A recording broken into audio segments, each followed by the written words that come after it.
I feel like I need to block everything out and stay focused on my goals. Take over the globe. In a different mind state. I'm playing for keys like in the streets, I want it my way. Hey, fuck that state, we eating beef, we know that crime pay. They say we dogs and every dog gon' have his dying day. Rockin' that demon SRT, that big is sideways.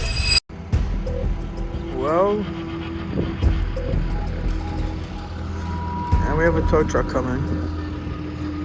And I don't know how we got here.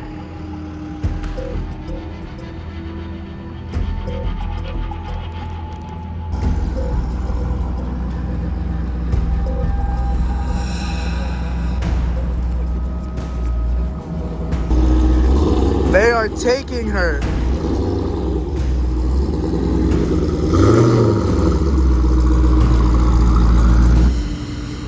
I can't believe she just got impounded.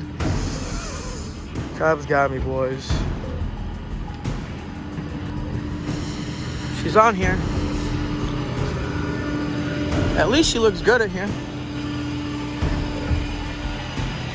Oh boy. Good morning, y'all. It is the next day, and as you can see, the Trackhawk is not in the garage where it's usually parked because it got impounded last night. So it's sitting at the impound lot right now instead of my garage. So last night, a lot happened, and it's just, it's a lot to go over, okay? But don't you worry. I'm gonna explain everything in today's video. A lot happened that also had nothing to do with my car. It could have got really bad last night, but it didn't. I am very blessed and grateful that I'm not in jail right now and that I'm here talking to you guys. So first things first, it's 8 a.m. right now. I called the impound lot to make sure my car's there, and they said it's there. Last night, I went to the police station and got the release form, which basically you had to pay 50 bucks, and the police basically signed this little paper that releases the car. So I have that. I'm gonna go to the tow yard, give it to them, and then hand them $220, and then I could get my car. So that's the first thing we're gonna do, is go pick the Trackhawk up, because I am not leaving it in the impound lot for another minute. We made it to the impound lot. So the Trackhawk was behind these gates, which is good. So hopefully it's here and not stolen. Let's go pay for this shit and get the Trackie out. Hello. Just for my car. That's the release form. That's the 220.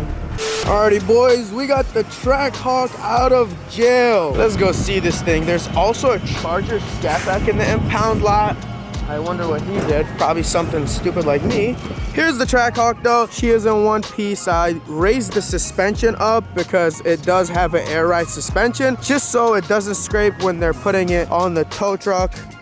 Let's see if there's any damages or anything I gotta worry about. There's a lot of cars here. Let's see. The back, yeah, looks good. Nothing looks missing. I raised it really high. It can even go higher than that. Let's jump in this thing and give it a start. I think he might have even raised it higher because the front doesn't look that high, because I don't know. Somebody played with it for sure. But whatever, the car is here. Let's get in here. Oh yeah. Sounds like a Trackhawk. Still got the supercharger in there. No one stole it. So using this right here, we just air it down. Watch what's gonna happen. And boom, she is going down. This is the usual height I like to drive it on. It just looks a lot better, and I could raise it and lower it whenever I want. All right, boys, we are out of here. We're gonna say bye to the impound lot. I hope to never see y'all ever again. As much as y'all are probably nice people, I don't want to see y'all again. Next stop is the police station because I have some paperwork I gotta turn in. And this paperwork has nothing to do with the car being impounded. It's like some other shit that I have to deal with, so I'm gonna go get that done. We got the Trackhawk back home where she belongs. It was a very long 12 hours. She was missed, but she's here next to the M3, and now we have a new problem to deal with. Now let me walk you guys through everything that happened last night without saying too much, because this is an ongoing case. So I was driving down the road, cop behind me flicked his lights, pulled me over. Two cops came from both sides. There was a male on this side and a female on this side. They were both talking to me and, you know, accusing me of what they believe I did. I didn't really record inside the car because, I don't know, in that moment it was just so much going on. This cop was talking to me, and then there was another cop talking to me. The reason that cop was here is because I had a passenger, so I'm pretty sure that's their protocol. They gotta be, I don't know, whatever. It was 2 cops, okay? That's all I know is there was 2 cops and they were both talking to me. So it was kind of confusing who to answer to. But anyways, I didn't record in there, but I did request for the body cam footage, and the lady told me it would take about 5 days. I don't know if I'm gonna be able to put it in this video or I'll have a separate video of just the body cam footage, because it was a pretty long pullover, believe it or not. I think it lasted like an hour or so. So anyways, the cops basically accused me of peeling off very quickly out of a parking lot. That's what they said. They said my tires screeched and I pulled off quick out of a gas station lot. You know, it was like a parking lot inside the gas station. So I was like, okay. I was like, you know, like, do what you gotta do. There was so many cars in there, because one of the cops was accusing me of revving my engine and the other cop was accusing me of screeching my tires. So I really didn't know, like, who's saying what, and I pretty much told the cop, I respect what you guys got going on. Just write me a ticket, whatever. Like, I'm not gonna go back and forth with you guys. If you think I did it, just write me a ticket. You know, there's no point in sitting there and arguing with them about what they think I did. You know, they could accuse me of whatever. They're just doing their job, and I understand that. I have the utmost respect for police, and I know they're just doing their job. So after that, I disclosed that I had a weapon in the car, 2 weapons. One was my friend, one was mine. And I, you know, you have to, under law, I know a lot of you guys that watch my videos always tell me, why do you tell the cops that you have a gun in the car? You just make them feel very unsafe. No, I am a CPL holder, so that means I can conceal my weapon. I could hide it anywhere on me or in the car. And for me to be able to have that license, anytime I get pulled over, I have to tell the cop that, yo, I am a CPL holder and I have a weapon in the car for their safety. It's a respect thing, and it's also the law. If I don't do that, they could take my CPL away, my weapon away. It's like a big thing. You could get in trouble for it. So anyways, I told them, and he's like, where it is? I was like, it's in the glove compartment. And, you know, they went and grabbed them. He asked if he could take them, and I think he took them. I'm not sure exactly, because there was a cop here and there was another cop here, and this guy was doing something and the lady was doing another thing. So I was like trying to keep up with both of them. I don't know if they took the weapons, but I think the weapons, no. The weapons stayed in the car. The lady took my info. The one cop stayed with us because there was weapons in the car. And then after like 5 minutes, he's like, can you guys step out the car and stand in the back, because there's weapons in the car and I don't want to have to stand right here. So whatever. Me and my friend got out and we were just standing in the back of the car, and I was just telling him, you know, like, bro, I'm not afraid of you guys. I respect what you guys got going on. I'm not one of those people that, you know, is afraid of police. You know, I get there doing their job and whatever. So we were just talking, and then he's like, you're not gonna like this, but I'm gonna take your car. Your car's getting impounded. And I was like, I didn't really trip in that moment. I hope that it got all of our interaction on video, because I didn't get mad, I didn't curse him out, I didn't start tripping. Like, I didn't think screeching your tires, allegedly, would cause my car to get impounded, you know? So, I mean, we were on Woodward. There was over 500 cars there. Everybody meets up on the weekend, a lot of loud cars, a lot of people revving their engine, doing a lot of stuff. I tried to reason with them. I was like, there's nothing you could do for me. I mean, like, can't cut me a break. Like, I'll take the ticket, whatever. You know, I didn't argue with him, but, you know, we were just communicating. He pretty much says, no, it's already done.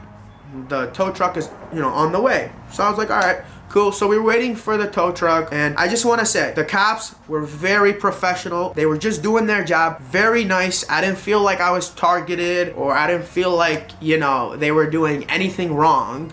I understand they have a job to do, and they were super professional and nice about it. You know, I can't feel a certain way. You know, when you drive a car like this, it's loud, whatever, like, the attention is gonna get from cops or people. It just comes with it, so I understand. So I wasn't mad about the whole situation. I'm still not mad about the whole situation. Then he tells me that my weapon is not registered. I'm like, what do you mean? I bought it from the gun store, and they didn't really tell me I have to do any other step to go register it. I thought they register it. He's like, well, the new law is that the gun store has to register it for you. It went into effect this year. It got passed last year, but it went into effect this year. So I bought my current pistol in the end of last year, and I don't know if the gun store didn't know about this law, or they thought the day it passed was the day it went into effect, but they didn't really give me anything to go give to the police station, because that's what he said. He said I needed, like, this card that has all this info that I have to give to the police station. And I was like, bro, I'm I'm not gonna lie, I did not know about this. I take weapons and the laws very serious. It's not something to be played with. I'm not gonna just be driving around with an unregistered weapon. Up to this point, my gun wasn't with me anymore. He took it. He took my gun. Once he found out it wasn't registered, and he's like, okay, let me call my lieutenant and try to figure this out, because it's a misdemeanor to have an unregistered gun. You know, it's not you know, something to be played with. So I was like, all right, you know, do your thing. So he's on the phone with them. We're waiting, probably 20 minutes go by. He comes up to me and he's like, yo, so you're not getting a ticket or a misdemeanor for having an unregistered weapon. We understand that this mistake could happen or whatever, you know, it's not like you did it on purpose. And he basically said, I'm gonna take it away from you and you have to go through certain steps to get it back, which is why I was at the police station. There was this form I had to fill out. I had to also go to the gun store, get this paper that says like I own this weapon and it's in my name and, you know, all this sort of stuff. So I turned that in. Literally, this happened yesterday. I'm taking care of this right away because I take the law very serious. I'm not fucking around. You know, I want my weapon back. That's how I protect myself, and it's my right to protect myself. So that is gonna take about 30 days to get my weapon back. As far as dealing with the other ticket regarding this car, they gave me reckless driving, which is a very high ticket. I think it's like a 6-point ticket. I'm not sure. It's a misdemeanor. It's a pretty serious ticket. I've never gotten reckless driving in my life, and this is kind of new to me. Not getting pulled over. I've been pulled over before, but nothing serious like this. This is a very serious situation, but I'm grateful to have the Trackhawk back in the garage where she belongs. And then tomorrow we gotta go visit my attorney and get this all figured out. It's obviously not gonna get resolved overnight. We gotta let the court system kind of do its thing, and you know, it's gonna take some time, but it is what it is. Shit happens, and when shit hits the fan, you gotta man up and deal with it. So I just been staying positive. There's no benefits in being negative and overthinking and whatever. Like, it is what it is, and I'm gonna try to keep you guys updated as things, you know, get moving. Obviously can't say too much, you know. I think this is the most I'm able to say on video. I gotta let my attorney do the rest.